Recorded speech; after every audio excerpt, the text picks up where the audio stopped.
What is a vertical leader, and how is that leader different from most other people who occupy leadership positions?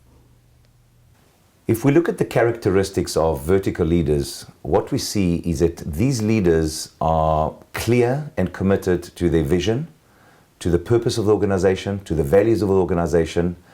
And not only that, what they do is that they have very, very high expectations, not only of themselves, but also of the rest of the organization.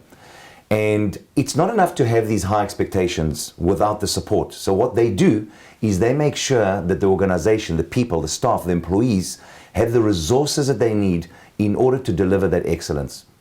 At the same time, these vertical leaders also ensure that they do not tolerate mediocrity.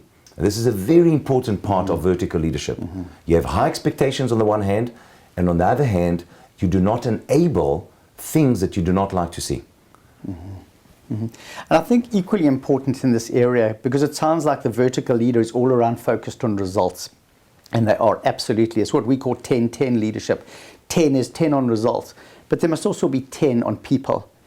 And what guides the leader's behavior at all times is a set of rock solid values and principles. They have developed these principles from deep within themselves, and these are uncompromising values. It's their true north that they're going to stick to through thick or thin. Because what happens is horizontal leaders go with the flow. What makes me look good right now? What looks like success right now? How do I not be made to seem like I look bad? A vertical leader will make tough decisions based on a set of rock solid principles. And when they seem to be living by these principles day in, day out, situation from situation, employees come to trust them. And that's one of the most critical elements in businesses today, is that leadership in all institutions, whether it's political or business, the level of employee trust has diminished significantly. And that's because leaders are not defining clearly what are the values and principles that they're going to live by and then sticking with them.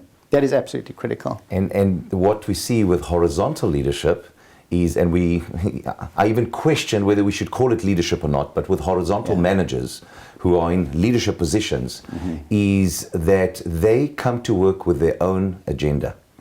And when people come to work with their own agenda, what we see is a lot of political games, a lot of inauthenticity, a lot of conflict, a lot of friction, all the things that on the one hand they say that they don't want, but on the other hand they are creating it.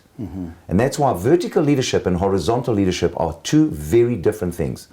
And what we focus on is making sure that leaders are vertical because they are authentic, because they are committed, and because they are truly sincere about the well-being of their employees. I think as well, a vertical leader, in the cliched sense, learns to lead themselves first before they try and lead others. And that starts with that foundation of the good values. But self-leadership also means self-accountability, that I'm going to hold myself to the highest possible standard. And only then can I start to expect other people to live that standard. And raising the bar on personal growth and personal development is also a key attribute of a vertical leader. They're continually learning about themselves, learning about their customers, learning about the business, learning how the market's shifting, learning how to adapt. They continually recognize that they don't know everything, and they are so open to the input and the critique and the brains and the ideas of others, as opposed to thinking that they know it all. Horizontal leaders, on the other hand, often think they know everything. There's a sense of arrogance, a certain ego.